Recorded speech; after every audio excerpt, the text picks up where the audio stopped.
We could all use a laugh right now, but it sort of feels like comedy movies aren't what they used to be. Is that true, or is nostalgia playing a factor? We get into that and so much more with two comedians, Josh Johnson and Logan Nielsen, on episode 93 of the podcast. Cue the music.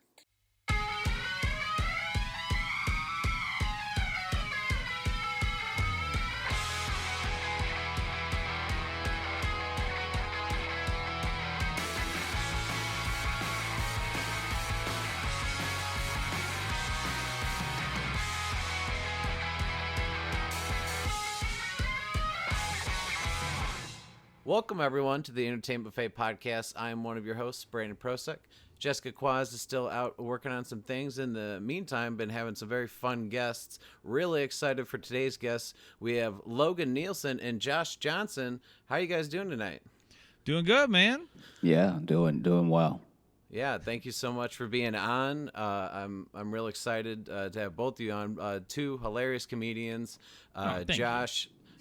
Yeah, Josh is writer for The Daily Show, and they're both, co-hosts of the Josh Johnson podcast. And I'm here too.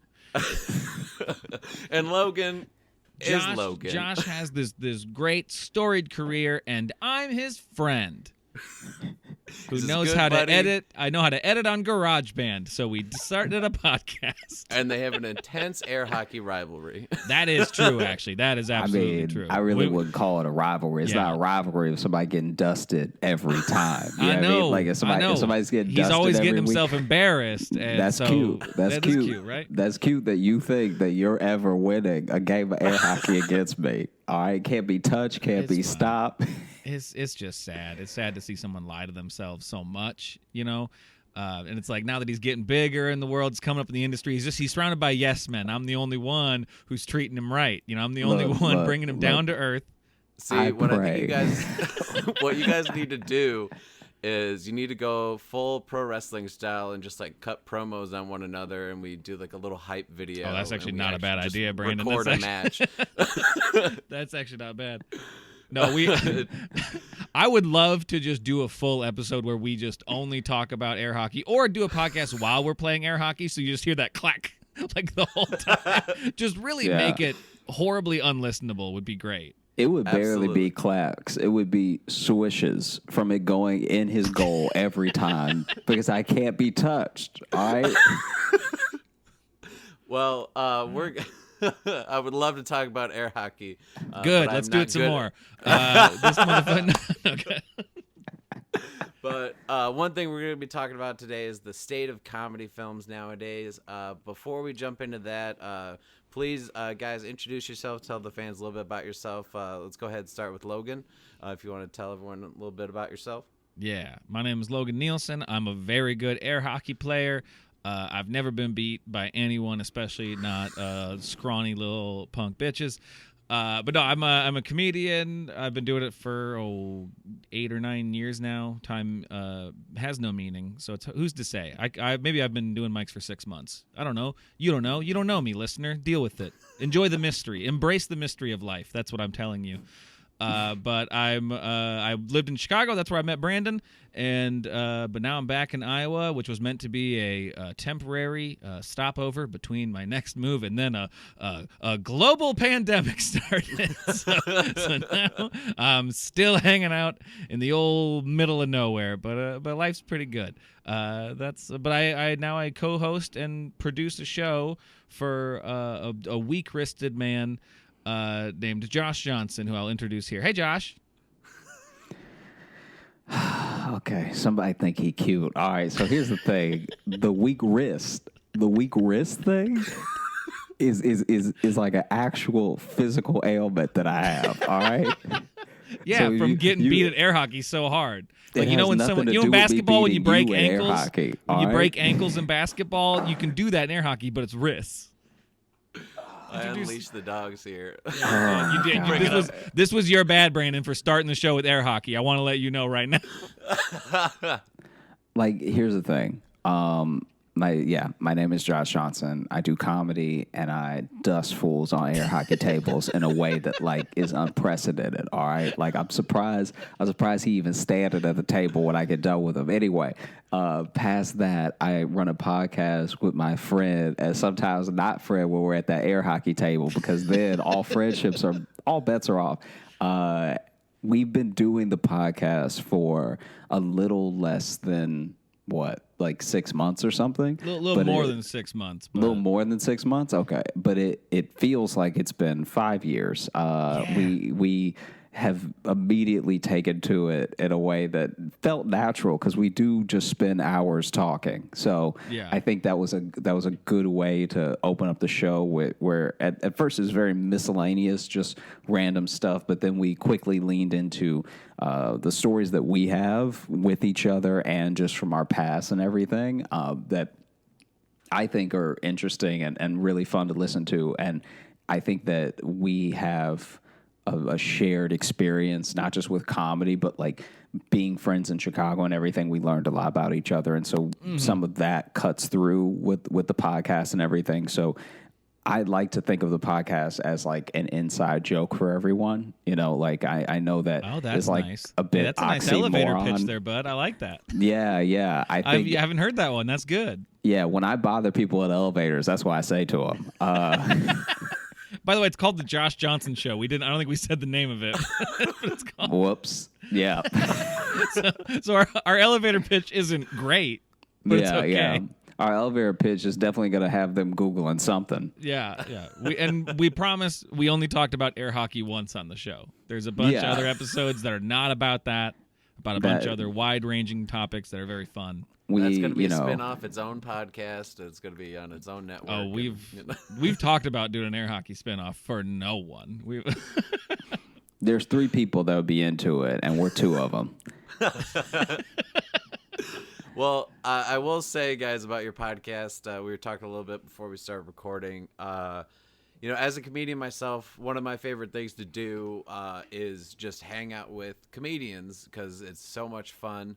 It's one of the things I miss, especially during lockdown, not having more than one comedian in my bubble. So listening to your podcast, I've listened to about 5 episodes, and I'm saying this not to just talk these guys up, but just genuine as a listener. I was a huge fan of it. It felt like I was just sitting there while you guys were hanging out, and just the stories that you guys tell just get me going to where I'm just sitting in the kitchen doing dishes and like laughing alone. And it's like, I feel like that's a rare thing for like podcasts to make someone just laugh by themselves. So big fan. Please check out the Josh Johnson Show for sure. Thank you, Brandon. That's amazing. And I know Josh has a kind of mellow demeanor, but he has lived a cartoon existence. So some of the stories are absurd. So that's what it mainly is. Also, I talk to a lot of strangers, and then they tell me stories. And so then I have the benefit of people telling me, this crazy thing. And then I'm like, hey, can I tell people that? And they usually say, just don't use my name. And then I'm like... Yeah, all right. So when I tell Logan, I'll be like, hey, listen, I was told this story. Now, in between, I've had the pleasure of living what should have been a normal life. I wasn't doing anything crazy. It's not like I come from like a military family where we traveled a lot and I should be having all these experiences. Sometimes I was just like leaving the house and like something bad happened. Yeah. So I found the main difference between our lives, Josh, is I listened to my mom when she said don't talk to strangers. Is really all it is. So I didn't have a lot of weird interactions with people. Yeah, that one thing, just the veer off. It's all it was. It was that one choice. It was that heads or tails decision that really led us different ways. Yeah, I mean, I also just make a lot of eye contact. So like, even when I moved to Chicago. I moved to Chicago, and legit, there was a homeless guy one time where I was leaving Trader Joe's with a coworker, and this homeless guy just looked at me and said, "You look like you want to talk," and And me and my coworker just sat there while he like told us about his day. And it wasn't that crazy. It wasn't like a crazy story, but he was clearly like I just love a little someone reading off. that on you. Just like you You look like a big vulnerable teddy bear. Here I go. Yeah. And I like to think that you just stood there just like, you know what? I would like to hear stuff. I mean, it was wild. It was sure it was. wild only because he initially just seemed like clearly this is just a person that needs to talk to somebody, right? So I was happy. Like, I'm not doing anything else because I'm barely talking to my coworker because she was like done. Yeah, I mean, like we were both just exhausted. We closed the store that night, and then he tells us just like, mulling around so like that, and then out of nowhere he's like, "Hey, do you have an orange?" and she did. She like she had an orange. Okay, this man's from the future. Obviously, he saw that we worked at Trader Joe's because of our uniform, and then he saw that she had a bag of Trader Joe's goods because she had a Trader Joe's bag. Or because since the Trader Joe's shirts are like the tropical shirts, he just thought you guys were living that island life and for sure would have some citrus on you. Yeah, and he's like, "Hey, do you have an orange?" And then pineapples or what? She gave him an orange. He continued to tell us about his day for like 6 stops. Like it was a real shame that I lived all the way on the north side. And then at the end of the story, I forgot about the orange. And then at the end of the story, he holds up the orange peel and is like, "See, I ate it." And it was to like prove like I guess to prove he was hungry. I don't know. Like I it's a thing I've thought about. What we thought you were going to do with it. I'm like, man, when you ask someone for something, at least in like a homeless capacity, there's a part of you that like weirdly people feel like you need to prove to them like, I'm going to use this money to buy food. I'm going to eat this food. I'm going to whatever. And like, we don't have that with anything else. Like no one gets a scholarship for college. And then years later, someone checks back like, "Did you become a surgeon though? Did I waste my money? Did I waste my money? Did I just give people do that? I They're think called. parents Yeah, do I was gonna that. say they're called parents. Yeah. or grandparents. Yeah, but that's totally different though because they love you. Like I'm talking about a stranger. Like You're saying like the chair of the scholarship doesn't call you. Yeah, It's just like, like are you in the operating room right now? Because you should be. Yeah, like when you get awarded a scholarship, they don't ask you if you're going to buy beer with that money. They really just assume, I guess, because they're sending you to college. They don't care. They just want you in debt to them, man. See, what I love so much about it is he didn't just ask, "Do you guys have any food?" He asked said, for an orange. "Do you have?" Yeah, he specifically asked, "Do you have an orange?" And I feel like at that point you have to you have to give it to him because he guessed what was in the bag. Or what if she just reached in the bag and she's like, "I didn't buy any, but here's one." How did you do that, sir? That would be horrific. That would be because then you would be good at magic, but not for you. Like it wouldn't benefit. You'd have magical powers. And then he opens the orange and he's like, "Is this your card inside?" And yeah, it's like I didn't you're like, pick "No." a card. And he's like, "Shit, you're the wrong couple. I'm sorry. I'm supposed to be on a different car, I think." Dang. Well, this is almost like a little snippet of what happens on the Josh. That was Johnson basically the show. Yeah. Something that seems like it'll be a remedial story just goes a direction you're not expecting. Yep. Yeah, you think you're going to talk about just introducing your podcast and you end up with homeless oranges. Yeah. See, Anyway, we should let you do yours, huh? You know what? I'm just a guest on the Josh Johnson show. That's what happened. But I'll just say one quick story now because we're all telling stories. Yeah. This is with you, Logan. So I think this was you had already moved to Iowa, but you would come back for shows in Chicago, and it was a day that I had off work. I think it was like a Labor Day or something, and my girlfriend's like, "Have you ever tried mushrooms before?" And I was like, "No," and she's like, "Oh, I know this is going. She's like, "You're gonna."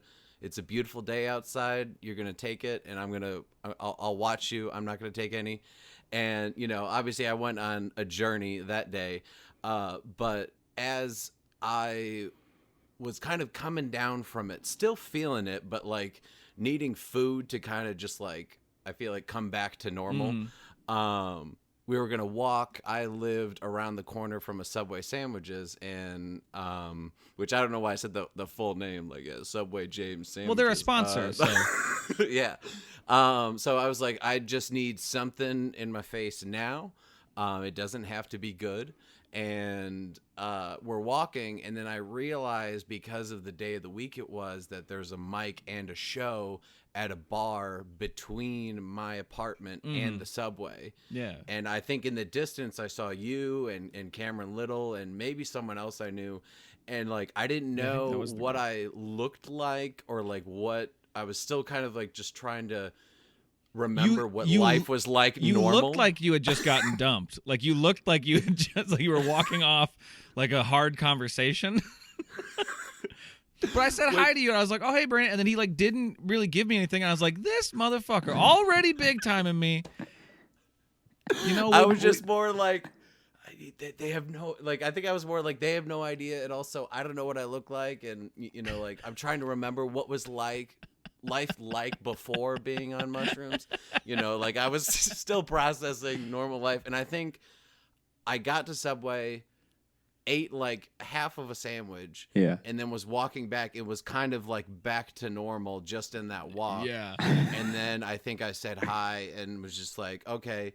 And then remembered it later, like messaged you. I was like, hey man, I'm sorry I was weird. I was trying to come back to real life. It was all good up to you, because when you first talked about it, I was just like, geez, okay, all right, man. Like, we just met like a few months ago, and like, you just saw me a couple weeks before I moved, so it's like, you know, we're not strangers, you know. Like, I was on a mission to just get fuel. Because you get that every now and then, you know, you get to know comics, and then suddenly they start getting a little bit more. Then suddenly they ain't got time for you. So like, oh, okay, Brandon already reached that point. Okay, I see how it is. Fine, all right.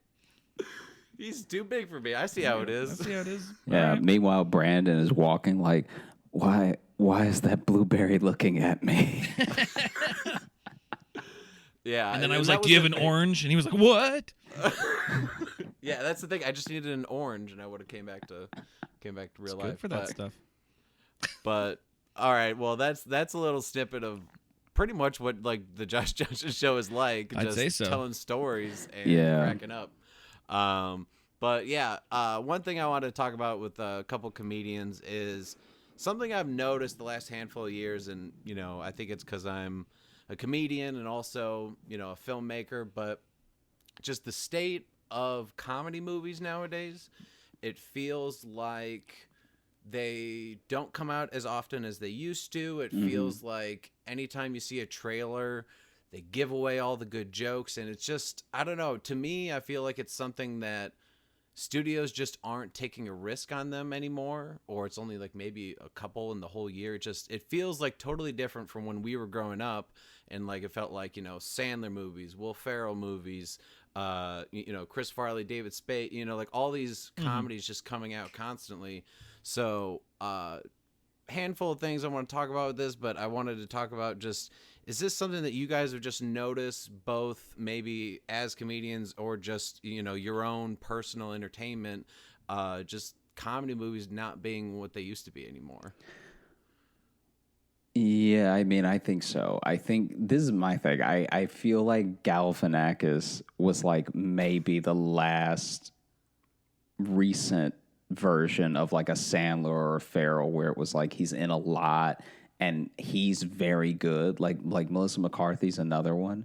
But with Melissa McCarthy, I feel like hers started to be a bit similar to each other. Whereas I do feel like Galifianakis was in like Hangover and then Masterminds, and like he really was starting to build even some of the ones that didn't really hit as hard. Like, was it The Politician? It was the one with Will Ferrell in it as well. And it's like The Campaign. The campaign, yeah. Even though The Campaign didn't hit as hard, it's still like incredibly funny, and it's one of those things that's like, I look back on that movie, and actually I've watched it maybe 3 times now, and I've laughed really hard at it and really enjoyed it. But overall, I think that, yeah, there's sort of an old Hollywood approach to comedy stars like carrying a movie. So now it's like, Right. you used to have to be like a Sandler or a Melissa McCarthy or something just to like get noticed enough for them to put you in a movie that was all about you and funny and everything. And now it seems like you have to be at that like superstar status, like the way Kevin Hart is. And that seems like the last gasp of one person carrying a major release comedy movie. I feel like everything else has been, and this is all like sort of pitter patter and stuff, examples, but I do think that a lot of it now is down to being ensemble and just being like, man, everyone in this, thing was good, or having a bunch of sort of dramatic actors or just like popular, actors and actresses be in a comedy. So like something like Neighbors, it's like outside of Seth Rogen, no one really thinks of like Zac Efron when they think like, oh, this movie's going to be hilarious. You know what I mean? So Right. I think that's the move that's happened in the last few years. I hope there's a shift, but I also think that the way that talent is searched now, there may not be a shift for some time, or you'll see the shift come out of an independent production house, because the way that people look for talent now is still it's still influenced and skewed by social. And so like someone who's just crushing it on social media all the time and has all these views and has all these funny little, it's like making and I'm not picking on them because everyone needs to do their thing and get noticed however they can get noticed, but it's like it's very different to make even a 15-minute IGTV very, very funny and watchable than it is to make a full feature film. And so I think that we're now realizing that some of the people who had some of the best short form skills don't necessarily translate to long form. Well, I think that's always the problem with the short form stuff, is they always try to grab someone right away who just like, oh, they're popular about a thing, let's give them something else. And that's kind of been the new panic move in comedy, it feels like with the what's her face who did the Netflix special. She was lip syncing Trump and then on TikTok and then got a Netflix special. Sarah something. Sarah Cooper. Sarah Cooper, yeah. But she got a Netflix special just because she was doing these TikToks of lip syncing Trump, which, like, that's not really, you didn't really write a new thing. I'm not trying to trash talk her, but that's become kind of the new thing of like, oh, here's an idea that people seem to like right now. Give them money to make a thing, And then on the topic of like the last stars, you still have like Melissa McCarthy and Will Ferrell and Kevin Hart and all these people, but now it's much more of like, hey, just do the same thing over and over and over again. And old Hollywood used to do that, where you had comedy stars, but you would always have them team up with a new writer, because writers back then used to be important. In older Hollywood, it used to matter who wrote your comedy, because you had like Billy Wilder and whoever else, in old comedy films. And directors who wanted to play in that format and stuff like that. But a lot of it now is like, just, I don't know, we got someone to write a premise, now just go improvise a lot. Melissa or Will or whoever will just do a lot of takes over and over. Because one of the questions that you had like sent us, Brandon, was like thinking about what the last like comedy classics were, right? Sure. And I was having a hard time thinking of like what the last classics were. And honestly, I think the last like real, maybe I'm wrong on this, but what I can think of might be like the last classic, I think might be Elf. Of a movie that is like now like watched all the time. It's kind of this indelible in the culture, but like otherwise maybe Anchorman. You know what I mean? I was trying to think of one myself when I posed that question to you guys about like what was the last one that's like, I think this will be remembered years later. It's like the I could go back and I was like, maybe the first Hangover and like maybe Bridesmaids around like 2009 to 2011 or so. And it's like, but obviously we're only 10 years removed from those. Right. But like those felt like phenomenons that just kind of came out of nowhere and were wildly popular. And like you said, we've really moved into the style of let's get these, incredibly talented actors, a so-so premise, but like let's just have them do their thing and improv, and like we'll just use the best takes. When I think sometimes it can really work, but then sometimes it's just like, well, what if we actually wrote this, and also like what if we, instead of just improv, like we blended writing and improv and didn't just rely on the performers. Well, and that's kind of what, like with Anchorman, like that's what Adam McKay and Will Ferrell would do. They would write a script and have like stuff written out, but then they would just do a lot of takes and throw a lot of stuff at each other.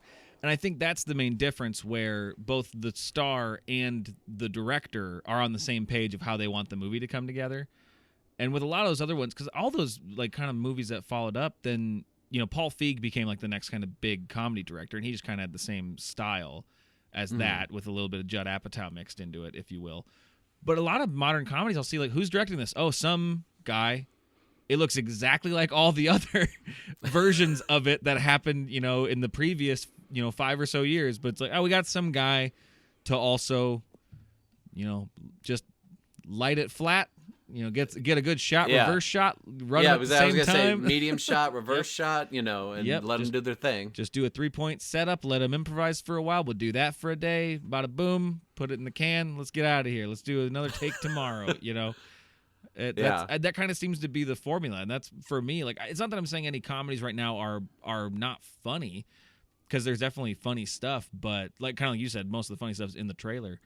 But also, they all just, even if they have completely different premises, they all feel like the same movie. And I think that's what's been driving me nuts about comedy lately, is they're all just fine, and they all feel like the same movie a little bit. Yeah. And, I think the reason why a lot of them feel the same is because, and this isn't something that's new, but I feel like it used to be in a different way, but now it's kind of just like, once someone is like hot and popular, it's just, let's put them in 1 or 2 things like every year, and pretty much just like I love Melissa McCarthy, but it's just like, here's another movie where she's doing physical comedy and kind of like, poking fun at her weight, and she's ridiculous. Well, they just did that trailer, The Intelligence or whatever it is, Super Intelligent. Well, that was on HBO Max, and I saw the scenes from like, I've seen this Melissa McCarthy performance already. This is her in 5 other things. She's playing this person. Exactly. It's like where we throw them in a thing and like, let's just do it again. And it doesn't feel like how some did before. Were you just cranking like an old camera? Is that what you're just doing? I think that's what I was. Were you just shooting a comedy in the fucking 1920s? I think that's what I was doing. Yeah, because that's what I learned in film school. Just real filmmakers use real film. All right. Yeah, I think that's what happens. Keep improvising. I'll just keep cranking. Because if we got to do another reel, someone's going to take over. My elbow's getting tired. Because they're throwing the same person. It's almost like, here, let's throw this person and then put them with a different second person. It's like, all right, here's Melissa McCarthy and Sandra Bullock. Here's Melissa McCarthy and Jason Bateman. And it's like, not that these people aren't talented, but here's Kevin Hart and The Rock. Here's Kevin Hart and The Rock. Here's Kevin Hart and The Rock. And The Rock and Jack Black. So I think that's one thing that has kind of made things feel the same, is just like, well, once someone hits, let's just put them in everything. What was the last comedy you guys saw in a theater that you really liked? Because I'm having trouble even thinking what the last comedy I went to. Because over time, more and more of them, I just started being like, I don't really care to go see that. I liked Office Christmas Party, but it's not like, it didn't change anything for me. I think this is the other thing. It would be weird if you were like, Office Christmas Party changed my life. or I wouldn't know how to go forward.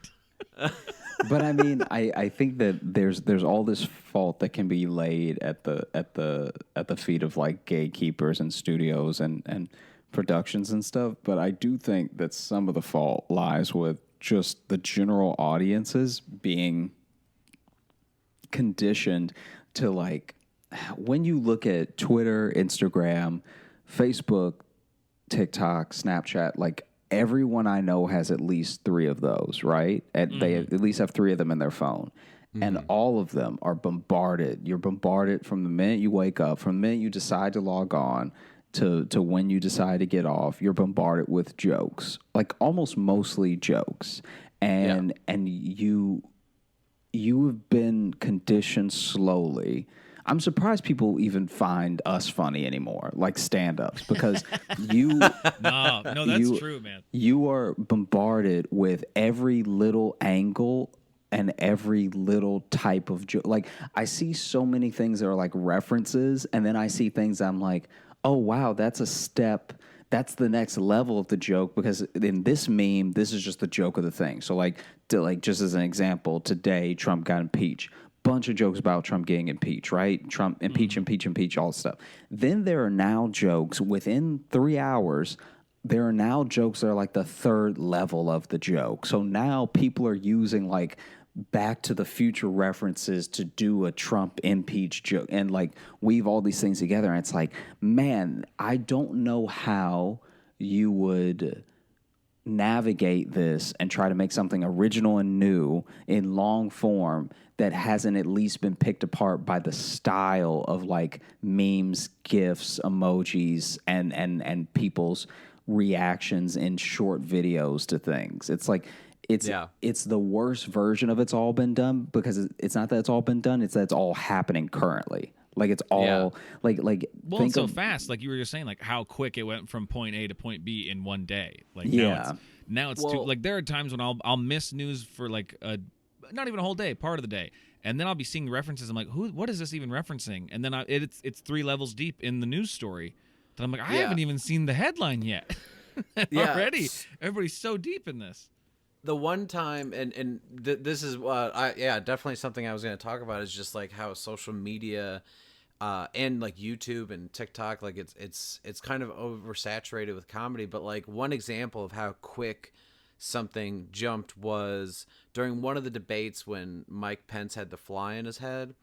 I was trying to not watch the debate because, anxiety and just like, the world is ending.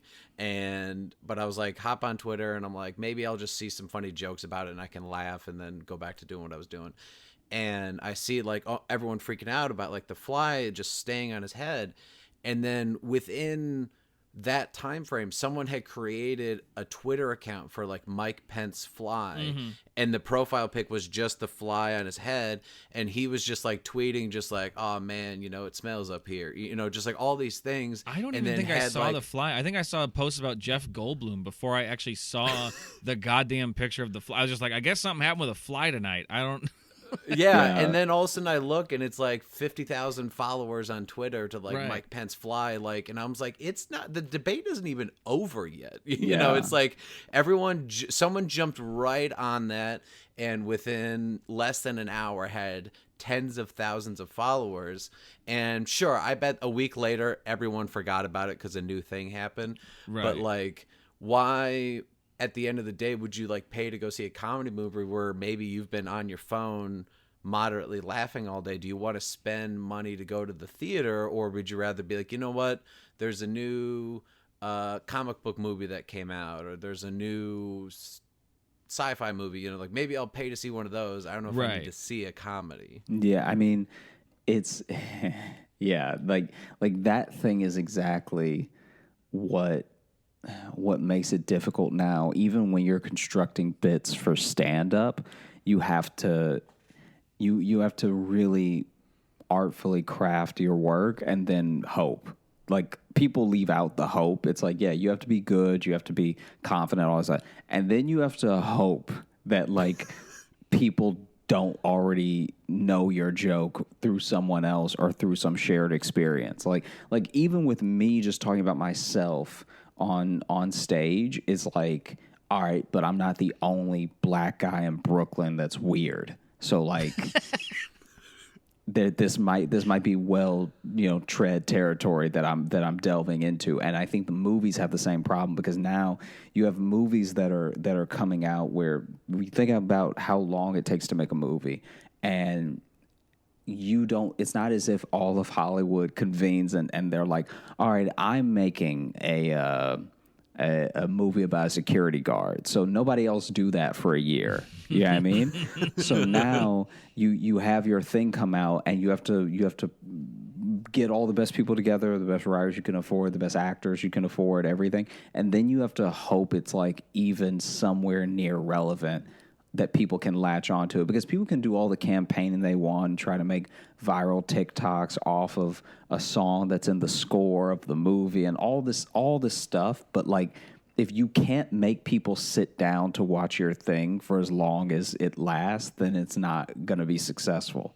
Well, and that's why I think a lot of comedies have just become just kind of joke-a-rama. Like, it's here's a scene. Oh, now this is the scene where we're going to do this joke over and over again. We're going to let everyone kind of improvise, because I think that is part of the, like, how do we just hold attention?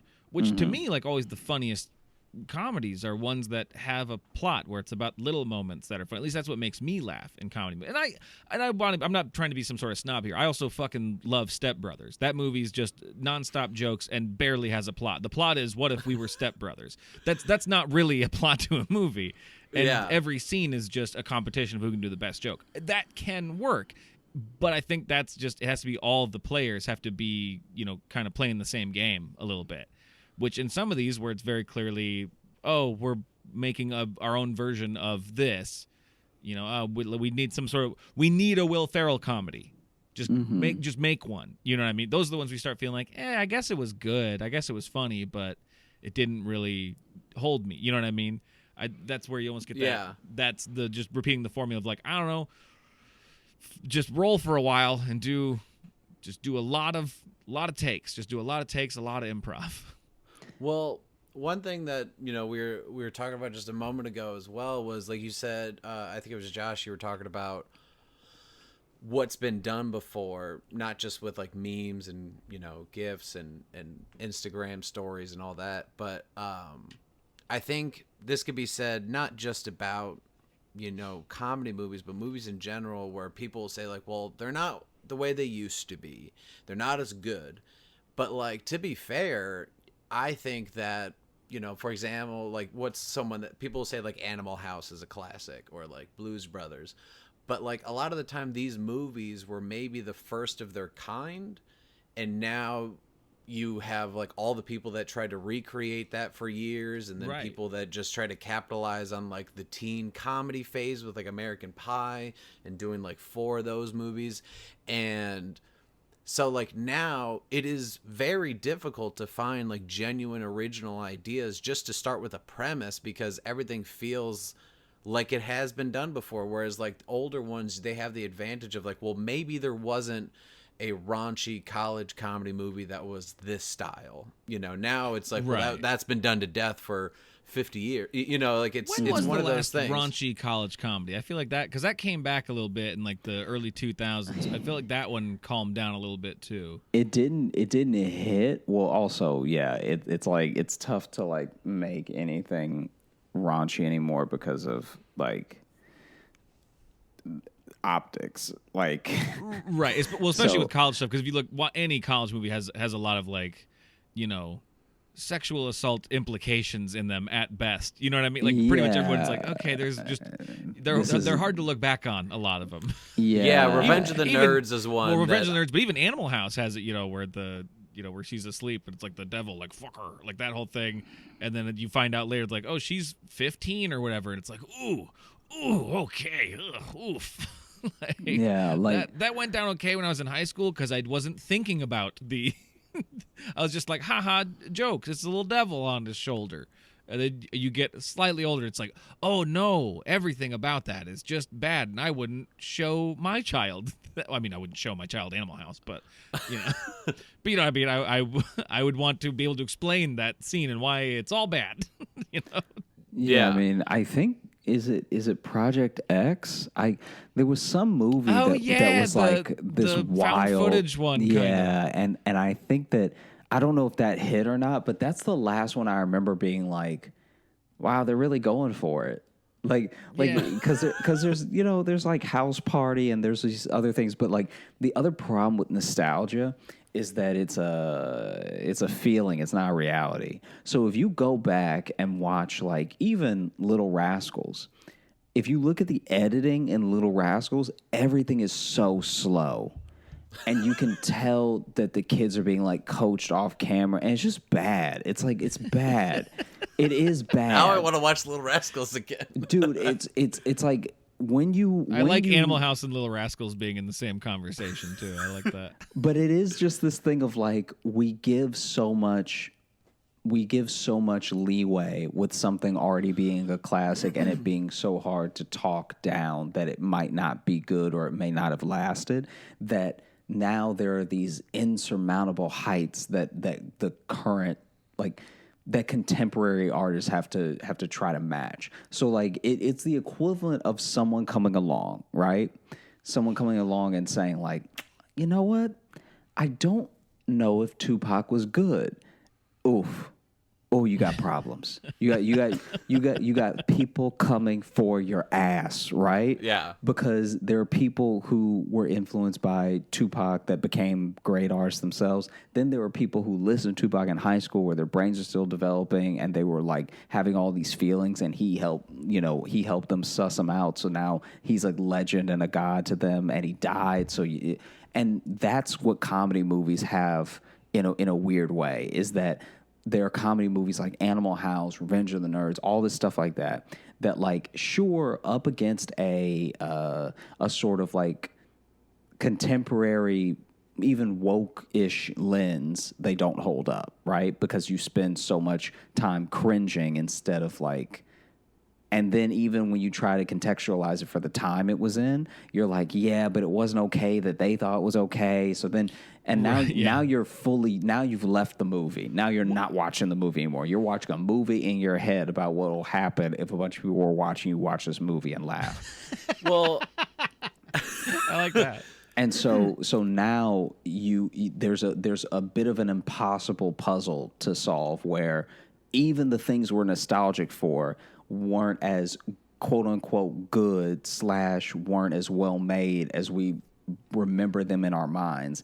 And then the new things coming up that are better made don't get as much of a chance because they can't stack up to a feeling.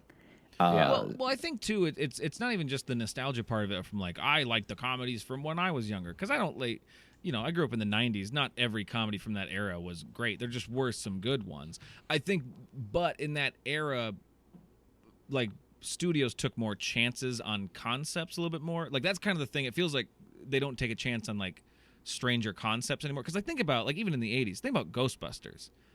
Like, such a I know lightning they in a bottle. they made it now, but like, if that was a brand new idea, someone would be like, I don't know about that. That sounds what? Yeah. You know? Yeah, and I think one thing that people are combating too is, and like, I feel like someone just like, the problems with social media, but like, when we were younger, it was like maybe we'd see a commercial and we're like, I want to see that. And you don't really hear about how it is until either you see it or like maybe a friend saw it. But now, a movie drops on a Thursday, and by Thursday night or Friday morning, reviews all over social media, Rotten Tomatoes, YouTube reviews, everything, people could just tear it apart that like by Friday, Saturday, no one's seeing it because it right out the gate had no chance of people tearing it apart, where it's like, well, did you think about seeing it and you were on the fence, and like now you saw these reviews and you're like, you know what, I'm not gonna go, I'm not gonna risk it, like I'll just sit at home and watch something on Netflix. Well, and comedy too is so, of like all of the genres, is so personal. Because like, think about like a drama you like, and then someone's like, I don't really like that movie. You're like, okay. But if someone's like, they don't think your favorite comedy is funny, there's a very specific type of anger you get in your chest, even though you shouldn't feel it. But you're like, no, that movie is very funny, and you're fucking wrong. Like, you can't. Comedy is like the most personal of the genres. And so too, like kind of what you're saying with like social media stuff, when a trailer comes out, there's immediately a giant angry conversation underneath it as to why this movie is not fucking funny. Has not come out yet. Yeah. Has not, and I know they do it with every movie, but I think with comedy it gets especially, and then it's like, I like this actor. They haven't made a good fucking movie since Old School or whatever. You know what I mean? It's like it becomes that, and then I don't know if just maybe the movie gets forgotten about a little bit at a point. No, exactly. I don't know. That's what happened with the Ghostbusters from 2016. Is like the conversation was people defending it and then people hating on it, and I was like, none of you have actually seen it yet. Well, yeah. Well, I have people too who are just like, oh, Lady Ghostbusters. I'm like, yeah, I know, just as absurd as men Ghostbusters. Like, this isn't a job. This isn't a real. This isn't a real thing that happens. Who cares who does it?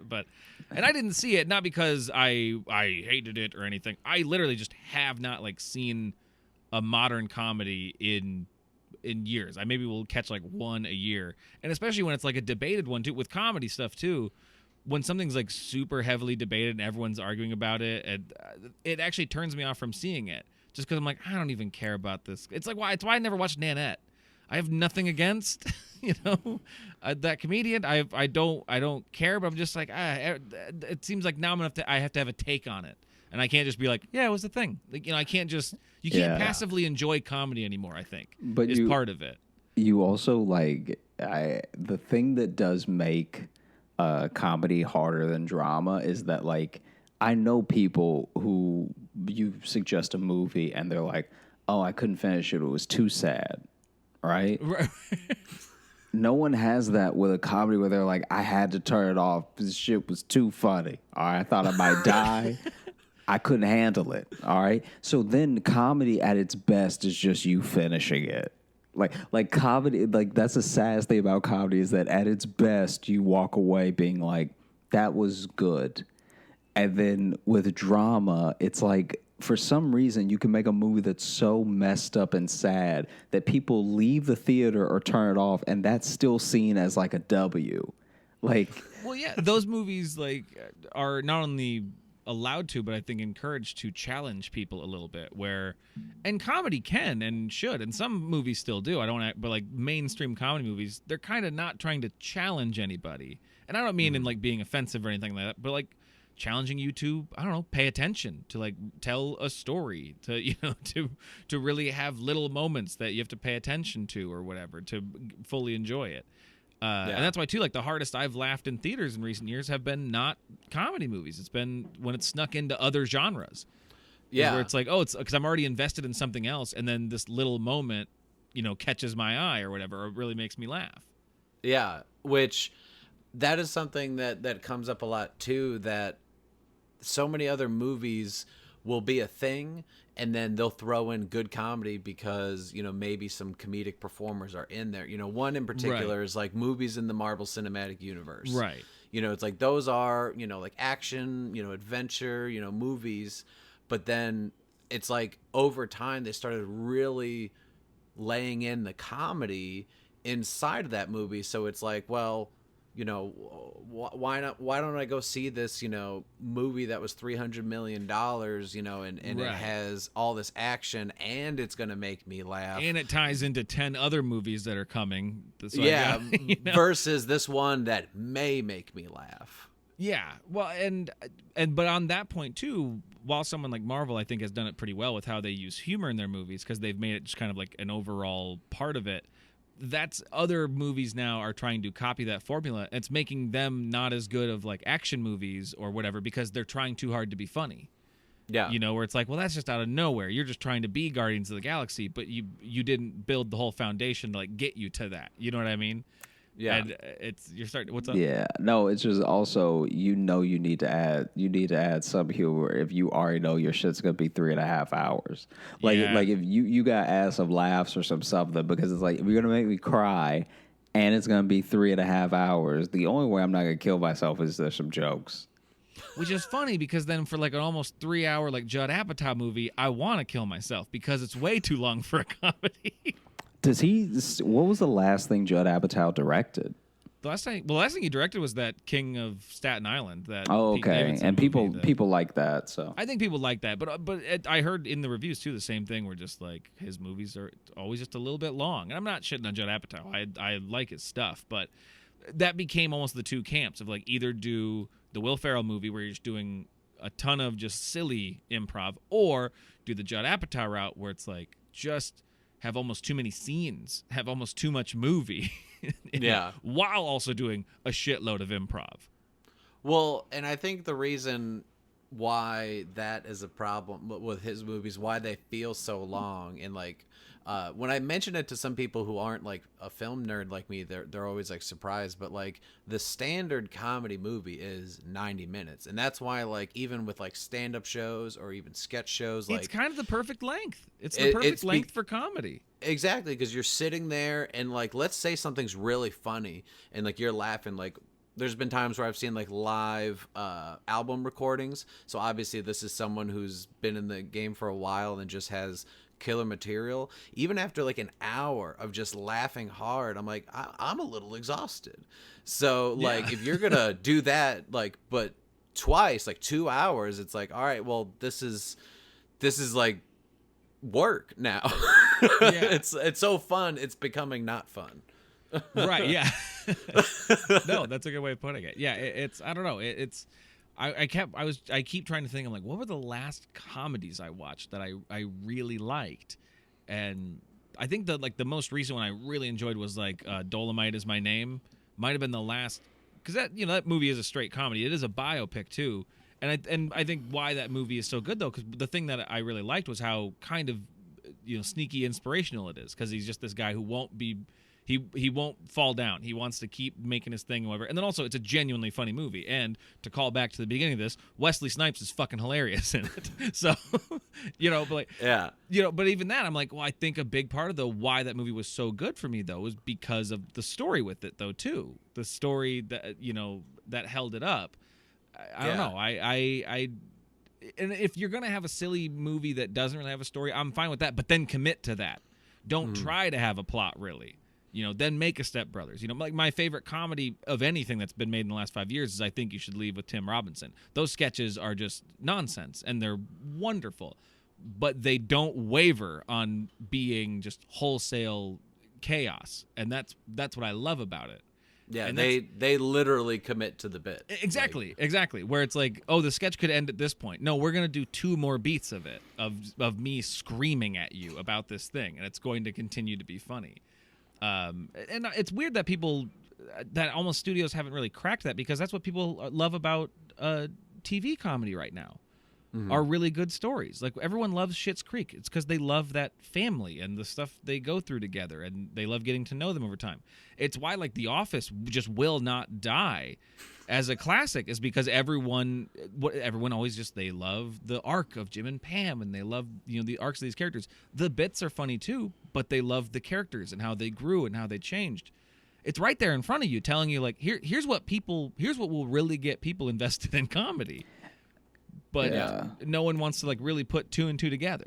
It's also the problem of like, maybe it's, I could see it being comics' fault and writers' fault too, where the other thing that makes The Office such, Parks and Rec as well, such juggernauts that won't die, is because you don't really have to be paying close attention.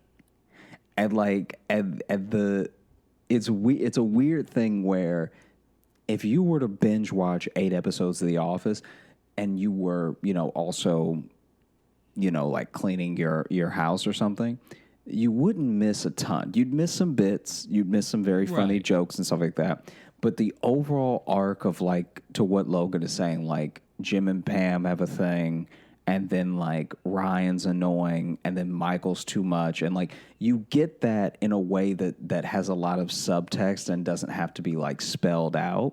And I think that a lot of movies that have replay value also have that sort of like almost just dogged, blatant, like, here's our plot.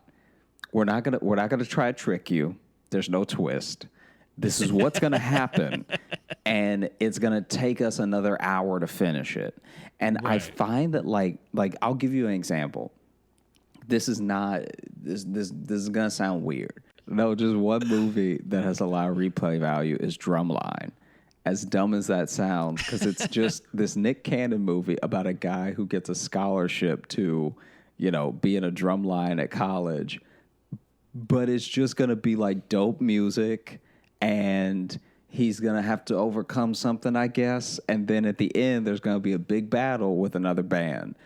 That has you don't even have to watch a movie. You could just walk in for every nice, cool drum solo that another person did, and Nick Cannon just stood there, and then you could leave, come back, and you won't miss anything.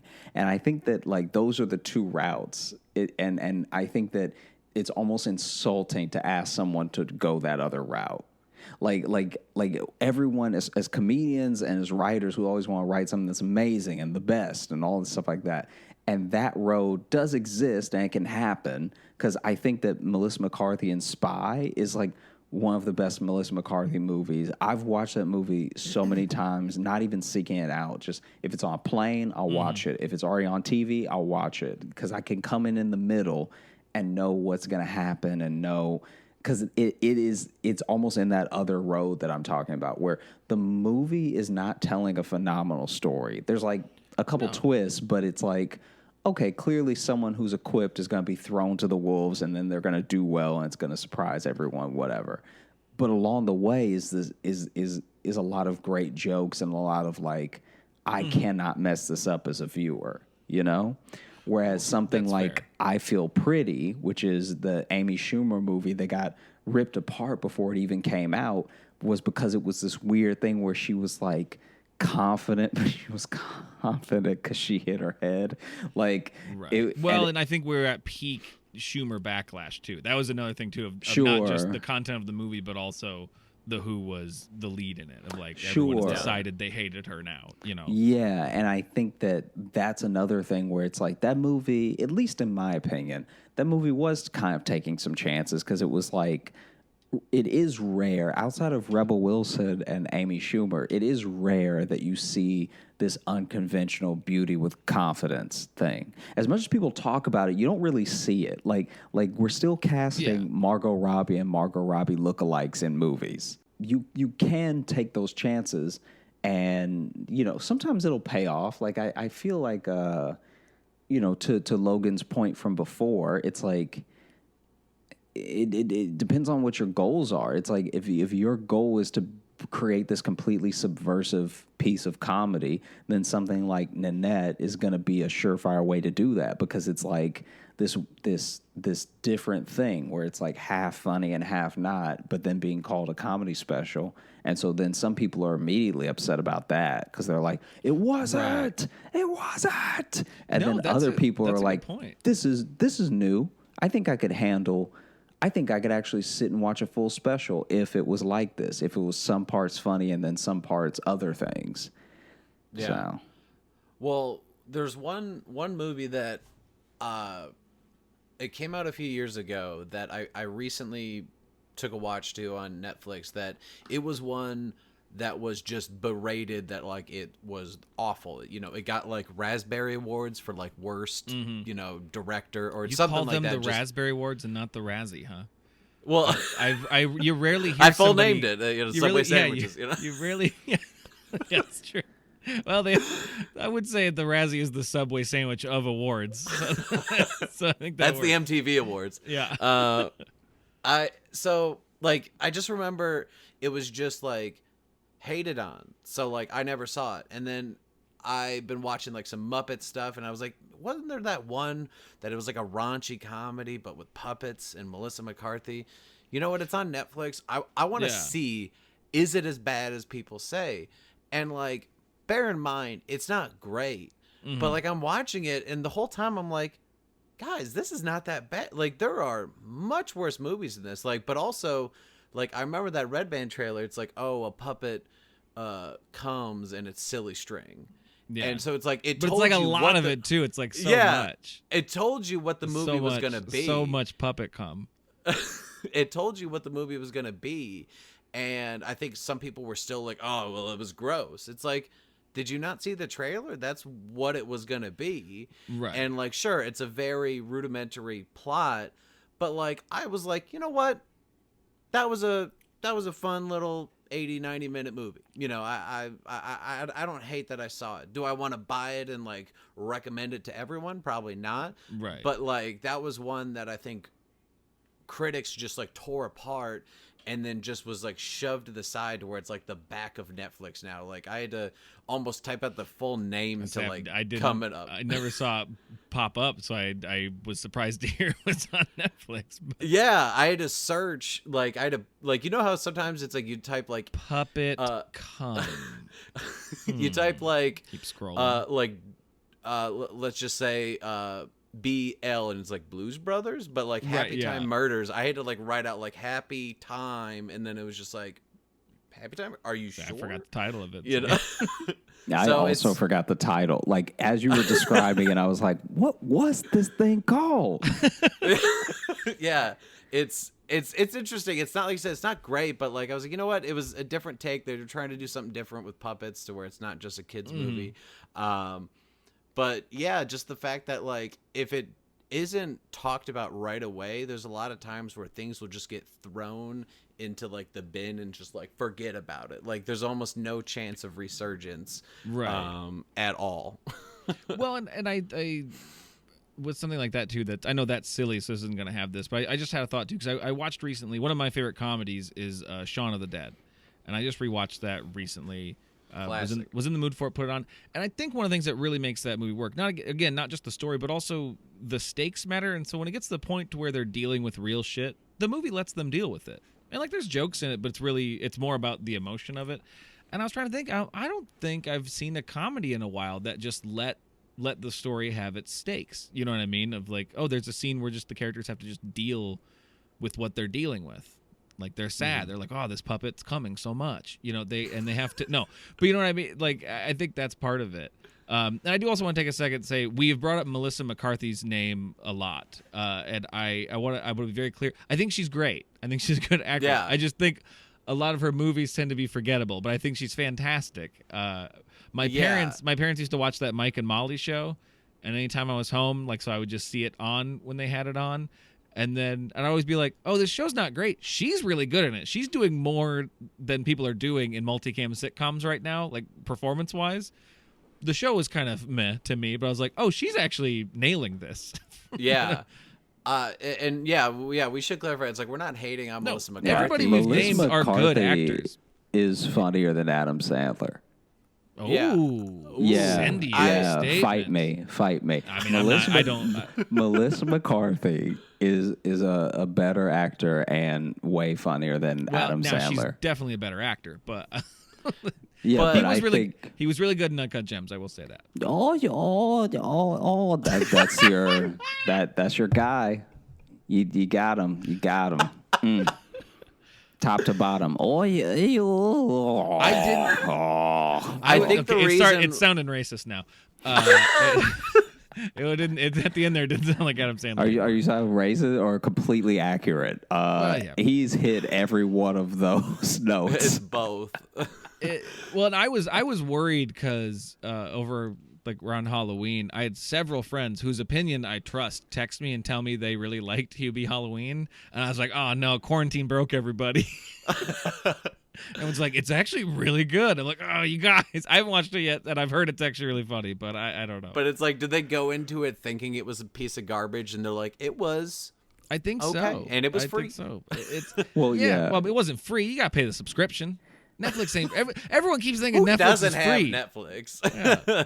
It is crazy though, because I think that I mentioned Adam Sandler and was picking on him for a second specifically because he had one of the hottest streaks in in life. Like when you think about it, imagine if you released like 8 fire comedy specials back to back, but then you put out 3 bad ones, and all of a sudden nothing you did matters. It's like that type of like fickle disposition is I also think why it's so hard to make comedy movies and why comedy movies don't last or don't hit is because there's a weird thing where people turned on him in a way that was like, you don't remember Billy Madison? So Billy Madison never happened, and like Happy Gilmore never happened.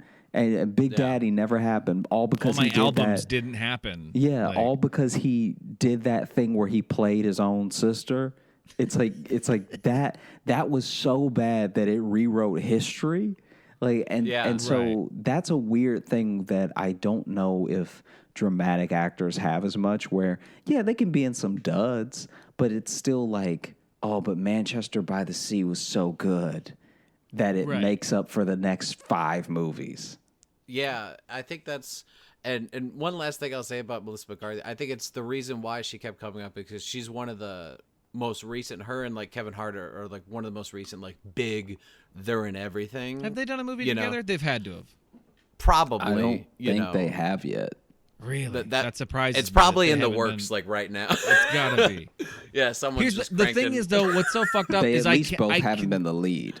The thing is, I can actually picture it though. I picture them like doing their thing, how it's lit, how it's shot, like because they look the same. All those movies. Yeah. So in my mind, I'm like, this very much could be a real movie. Yeah. But I think what happens, especially like with, like we were just talking about Sandler, how it's like he could do all these good things and then does some bad things, and it's like people forget, and like that almost. I think the reason why that happens is something we've talked about, which is just they put people in so much. Which like I'm not saying they shouldn't work, they shouldn't be in movies when they have the opportunity, but because if you're gonna do 1 to 2 a year. Like the odds are against you. And like Will Ferrell, for example, it's like, he had that run where it's like Old School, Anchorman, Talladega Nights, like Step Brothers, other guys, like he was doing all these things. Then all of a sudden, at one point does like a Sherlock Holmes and Watson thing that is apparently just awful. And like the one with Kevin Hart really wasn't that great either. And it's like all of a sudden just like you hit like this stopping point where it's like, well, your luck is going to run out at some point, like no matter how talented you are, like, but if you're shoving someone in a movie 1 to 2 movies a year, like it's just, unfortunately, there's no way someone's going to hit them all out of the park. Yeah. I mean, it's just important to be elusive. Like, I think that, people are always going to wish that they wanted more of you, even when they don't. So like one of the criticisms of Kevin Hart was that he works too much and he's in too much and stuff like that. And it's like, yeah, but it's not like those movies are flopping. So even you can write all the bad reviews that you want, but it's like his like school thing, like Night School, whatever. It's like it still did numbers. So it's just a thing of like how much does legacy matter to you in that way? Because at best, as not to depress everyone, but like at best you're gonna have, out of your 20 movie catalog, just like filmography, everything, you're gonna have like one thing that sticks enough for people who are born after you're dead to watch and enjoy. So, like, you look at Animal House, and it's like, all right, that movie is, like, still popping with, like, people that are, like, younger than us in a way that's, like, but you don't actually know or care about Rodney Dangerfield or anything. You know what I mean? Right. And it's like, that's what it all amounted to a certain degree, was, like, that movie. And so, yeah, you want to pick them carefully, but you also, like, want to take a lot of swings. So it's just about navigating what matters to you. I think that I've definitely become more lenient because I know that doing comedy and absorbing comedy and trying to write it every day makes me a little bit harder of a shell to crack. So then whenever something gets me, I really like give it full credit. That's why I can't stop singing Melissa McCarthy's praises, because whether she's doing Mike and Molly or she's doing SNL or she's doing her movies, it's like it's next level, man. It's a thing that I think she's a good example of evolving with the times, because her timing isn't just silly. It's like, oh, this is apt. This is like someone who's very good at what they do. Well, and so I have two things. One, I think kind of from what you guys were just talking about actors continually being in stuff, and Josh, you kind of touched on, about like Adam Sandler's streak and stuff like that. I think with comedy, one of the things that helps like continuing comedy movies is we get attached to comedy personalities, but we've become so fickle with comedy personalities where it is like, oh, they made one bad comedy, we don't want to see them do comedies anymore. And then sometimes they will just stop, you know, or like you get some people who suddenly get rebranded as comedy stars because they were in one good thing. Like right after Parks and Recreation, then it's like, oh, Rob Lowe, comedian Rob Lowe, and he started being in like comedy roundtables. I'm like, well, yeah, now he was, you know, he for most of his career he wasn't really in comedies. Like he did Wayne's World and Tommy Boy, but like beyond that he wasn't like always a comedian, you know. Yeah. It was like, oh, we like him in that now, you know. Yeah. And Don't then you one remember other Hot thing, Guns? Hot Guns. I don't remember Hot Guns. I can't remember the movie he was in, but he was in a dollar bin Walmart movie, and I think it was called Hot Guns. But I could be wrong. I'm googling. Is that the Charlie Sheen spoof movie? Well, no, that's Hot Shots. That's Hot Shots. Okay. I might be thinking of Hot Shots. Maybe I'm completely wrong. Are you Rob thinking of Lowe Charlie ain't that- Sheen? I'm looking up Hot Guns Rob Lowe, and the first thing that comes up is a CNN clip. Why Rob Lowe owns 3 guns? So I don't know if there's And been an a movie. orange. But I also want to say one of the things I was looking at when I was looking at my phone while you guys were talking there for a second, I was paying attention, but I was looking up to see if Melissa McCarthy and Kevin Hart had been in a movie, and she had a cameo in Central Intelligence starring Kevin Hart and The Rock. You win the 6 degrees of Kevin Bacon. So he was in there. No, we're talking about Rob Lowe, not Kevin Bacon. You're thinking of the wrong Brat Pack member. Yeah. So it makes me wonder, you know, especially the way people have just in general for going to see movies in theaters, like are comedies, like are they better just off being on streaming services, you know, because of like how they, you know, with TV shows we were talking about earlier, like The Office just like won't die. And then there's like Parks and Rec, Brooklyn Nine-Nine. Like should movies just focus on, you know what, let's just throw comedies on streaming services because people love to sit at home and watch comedy, but for whatever reason they don't always like go into the theater to see it. I mean, I don't know if that's what it is. I think it's just one of those things that kind of just ebbs and flows where it's like right now I think all the best kind of minds in comedy tend to be doing television or at least, you know, limited run series like that. Like everyone's kind of playing in that format. And I think it's because you just get a little more freedom and you can just spend more time crafting the thing you want to make. You know what I mean? Like more and more like comedic actors. Some big actors are suddenly popping up on sitcoms. I'm like, oh shit, they're doing a show?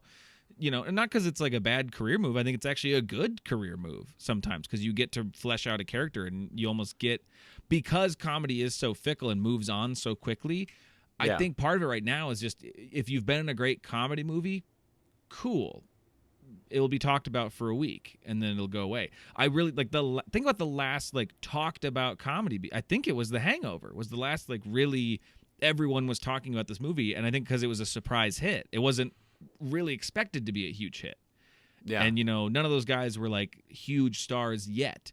You know, that's what kind of made Ed Helms. It's what really put Zach Galifianakis in the mainstream. Bradley Cooper was starting to become a star, but he wasn't, you know, the Oscar winner and stuff yet. So I think that one just had to be, it was that perfect kind of place and time of these people's careers, and they were allowed to just make a rated R comedy that no one was probably paying attention to them while they were making it, you know? Well, I think that was what you were talking about earlier. Like they committed to that concept, you know, right.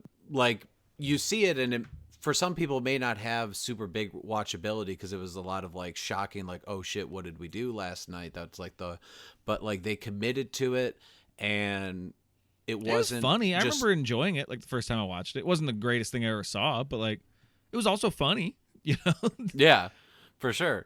And I think one thing you also touched on though when it comes to like sitcoms is like, you know, with Parks and Rec, you get to fall in love with these characters and then you get to be with them for like 7 to 10 years.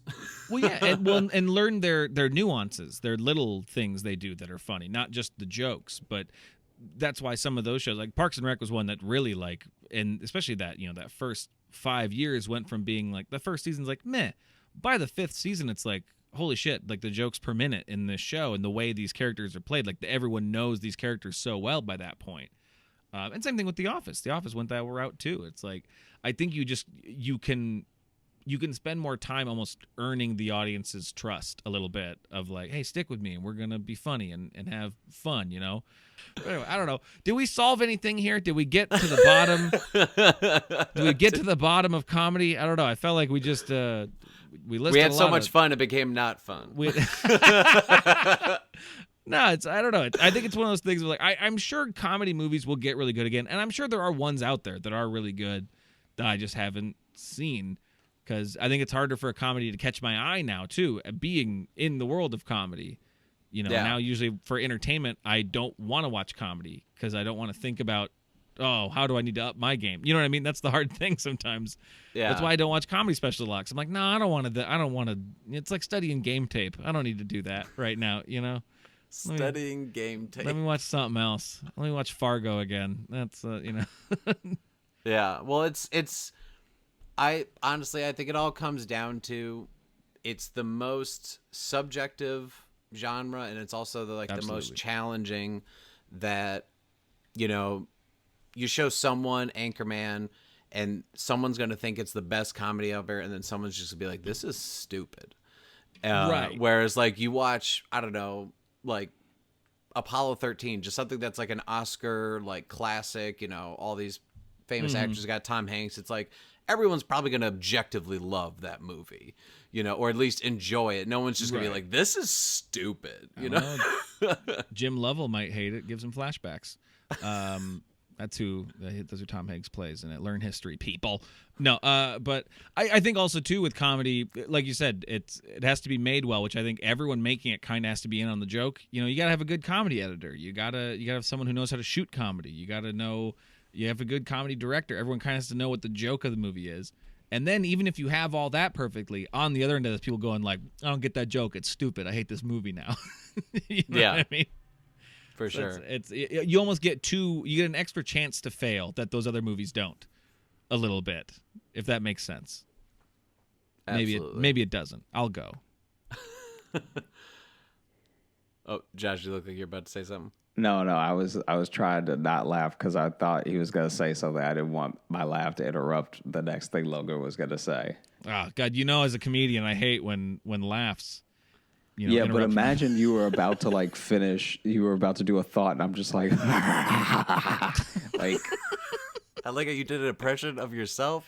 And the impression of him was eating the microphone. That's how I laugh when I'm laughing out of nowhere.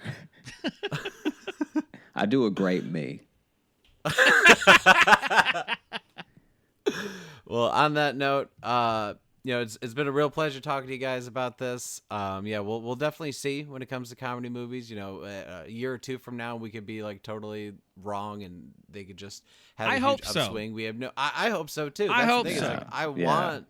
Like, I'm one of those people, like, I think some people go into, like, comedy-related things, and they're just like, yeah, but prove to me that you're funny. Whereas, like when I go to open mics or, like, shows, it's like, I want to have a good time. Like, I want to laugh. Yeah. Like, I love laughing. Right. Whereas, like, some people are like, well, let me see about this thing people say are funny. Right, yeah. Yeah, I mean, we may be blessed, you know, a year or two from now from having, you know, what seems like not that many great comedy movies out to having just a whole bunch starring Kevin McCarthy. Kevin McCarthy? Who's Kevin McCarthy? I was kind of just. Oh, you're doing a Kevin Hart and Melissa McCarthy. Yeah. So what you've created? See, now I like this. This is now a world where the two of them have been genetically combined to create the ultimate comedy superstar. No, I like it better if they had a kid. And for some reason, they took Melissa McCarthy's last name and named him Kevin. Or it's just some guy. It's just some other guy. Hi, hey, it's me, Kevin McCarthy. Yeah. I was a podcaster. Speaking of podcasts, please check out the Josh Johnson Hell Show. Yeah.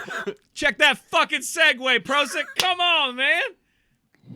Hell yeah. Hell yeah. Going on a high note. That's segue. Come on. Logan, you're hired as my hype man. Oh, fuck yeah. If only everyone gave credit for segues like that. Just like, all right, we're gonna derail the actual segue just to talk about the segue. Well, because I like when a segue is good, and also when it's very transparent. So I like to really I like to celebrate it.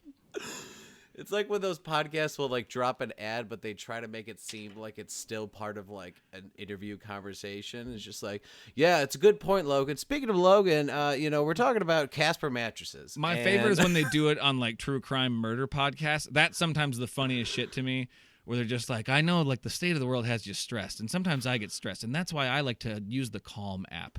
And if you use the promo code for this, sometimes, I want to make sure I'm not stabbed in my sleep, so I want to lay my head down on a Casper mattress. Like, I really want to. For sure. But yeah, please, but genuinely, check out the Josh Johnson Show. Would you guys like to plug your social medias before we end this? Sure. If you are looking for me on Instagram, you can find me at Josh Johnson Comedy. I'm on Twitter at Josh Johnson, Facebook at Josh J Comedy, and YouTube at Josh Johnson Comedy again. And Sorry. I started laughing because not only were you doing your social medias, which are all just different versions of Josh something, but also that he just shifted into how we end the Josh Johnson Show. He literally just went, if you want to reach me.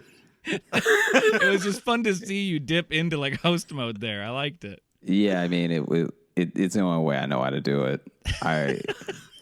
Anything else doesn't sound or feel natural. Right. And I'm on Instagram at Logan M. Nielsen. And that's the only one I got. I'm not on the other ones. Leave me alone.